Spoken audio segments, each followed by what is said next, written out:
بسم اللہ الرحمن الرحیم۔ پارہ 29 سورہ نوح۔ تزکیہ سیریز میں واقعی اس سورت کو دل بڑا کر کے پڑھنے کی ضرورت ہے۔ داعی دین کو اللہ کے راستے میں کیا کیا سننا پڑتا ہے، اور اس سورت کو پڑھتے ہوئے اور حضرت نوح علیہ السلام کو سامنے رکھتے ہوئے اپنے آپ کو بھی ذرا تصور کریں گے کہ کیا ہم نے اللہ کے راستے میں وہ ساری باتیں سن لی جو حضرت نوح علیہ السلام نے سنی تھی۔ پہلی آیت سے پتہ چلا کہ سچا داعی دین لوگوں کو ڈرانے جاتا ہے، آگاہ کرتا ہے، وہ اس عذاب سے ڈراتا ہے جو آ جاتا ہے تو ٹلتا نہیں ہے۔ تبلیغ کا بنیادی نقطہ انداز ہے، سچا داعی ثواب کمانے نہیں جاتا، ثواب تو گھر بیٹھ کر نفل پڑھنے سے بھی مل جاتا ہے۔ اصل مقصد ہوتا ہے کہ شاید کوئی بچ جائے، کسی کو فائدہ ہوگا یا نہیں ہوگا، اور اس کے لیے انسان جو کام کر سکے کرے، خاص طور پر درد یہ ہو کہ لوگوں کو عذاب سے بچاؤ۔ آیت نمبر 2 اور 4 سے کیا پتہ چلتا ہے کہ ایک سچا داعی دین لوگوں کو امید دلاتا ہے، ان کی امیدیں نہیں توڑتا کہ تم جنت میں نہیں جاؤ گے۔ وہ کہتا ہے کہ رب کی ذات بہت بڑی ہے، وہ گناہوں کو معاف کرتا ہے، اور اس کے ساتھ وہ ڈرا بھی دیتا ہے کہ اللہ ایک وقت تک مہلت دیتا ہے، دیکھو گناہ چھوڑو گے نہیں تو موت کی صورت میں تو گناہ چھوڑنا ہی ہے۔ اور اسی طرح آیت نمبر 10 سے 12 تک اللہ تعالیٰ استغفار کے فائدے بیان کر رہا ہے۔ جو لوگ اللہ سے معافی مانگتے ہیں تو وہ ان پر رحمتیں نازل کرتا ہے۔ آیت نمبر 23 میں نوح علیہ السلام کی قوم جن بتوں کی پیروی کرتی تھی ان کا تذکرہ ہے۔ یہ اس دور کی شخصیات تھی، نیک لوگ تھے، یک کے بعد دیگرے ان کی موت کا وقت آتا گیا، یہ مرتے گئے۔ شیطان نے دل میں خیال ڈال دیا کہ کل تک تو تم ان کی وجہ سے اللہ کے عذابوں سے بچے ہوئے تھے، اب تو یہ مر گئے ہیں، اب دیکھنا تم پر عذاب آنا ہے۔ یہ نہیں کہا کہ گناہ چھوڑ دو، یہ کہتے ہیں ان بزرگوں کی بدولت گھروں میں بہت برکت تھی، اب کرو کیا کہ ان کی تصویریں لگا دو۔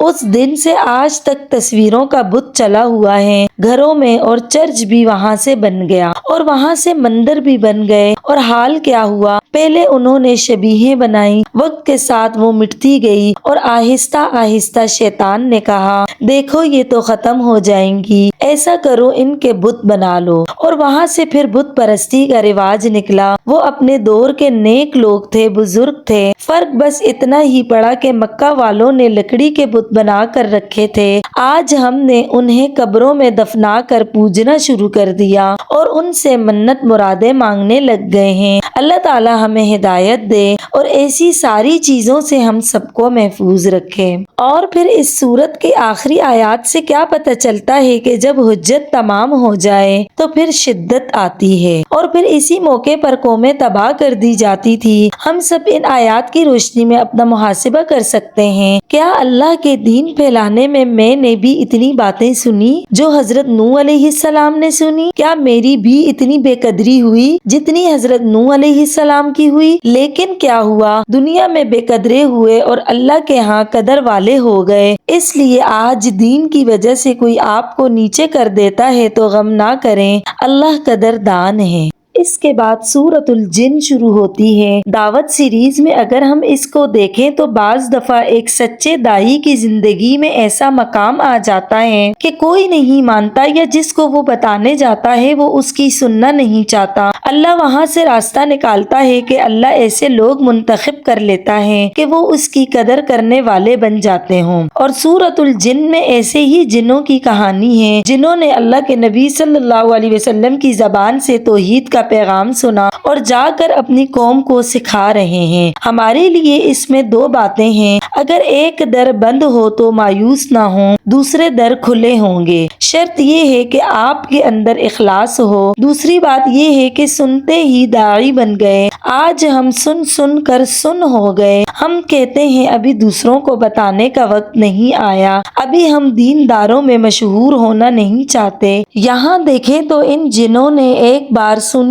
سمجھی اور آ کر ذرا اپنی قوم کو سنا رہے ہیں۔ ہم بھی اپنے آپ کو دیکھیں، جو بات ہم سنتے ہیں ہمارے دل میں اس کی کتنی تڑپ ہے کہ اپنے ساتھیوں اور اپنے رشتہ داروں کو بھی اس کی دعوت دیں۔ آیت نمبر 14 اور 15 میں ہمارے لیے محاسبے کا نقطہ ہے۔ کیا مجھے بھی اس بات کا یقین ہے کہ نجات کا راستہ یہی ہے کہ اللہ کے حکم کو مان جاؤ، اور جو اللہ کے راستے کو چھوڑے گا وہ جہنم کا ایندھن بنے گا۔ آیت نمبر 19 سے 21 تک اللہ کے نبی صلی اللہ علیہ وسلم کے بارے میں بیان کیا گیا ہے کہ جب اللہ کے نبی صلی اللہ علیہ وسلم قرآن پڑھتے تو لوگ ٹوٹ ٹوٹ کر اللہ کی محبت میں آپ صلی اللہ علیہ وسلم کے پاس آ رہے تھے، اور کافر جو تھے وہ آپ صلی اللہ علیہ وسلم کو مارنے کے لیے اٹھتے تھے۔ اصل میں یہ مکی دور کی باتیں بیان کی جا رہی ہیں، اور انہی آیات میں اللہ کے نبی صلی اللہ علیہ وسلم فرما رہے ہیں کہ میں کسی نفع و نقصان کا کچھ اختیار نہیں رکھتا، تو آج کیسے کہہ سکتے ہیں اللہ دے گا اور اس کا نبی دے گا؟ ان آیات میں عقیدہ کھل رہا ہے کہ نبی صلی اللہ علیہ وسلم بھی نہیں دے سکتے جب تک اللہ نہ چاہے، اور آخری بات سمجھ آ جائے تو دوسروں تک پہنچانے کی تڑپ رکھنی چاہیے، بڑھ کر بات نہیں کرنی چاہیے۔ اللہ سے دعا ہے کہ ان دونوں صورتوں میں ہم نے جتنی بھی باتیں سنی، اے اللہ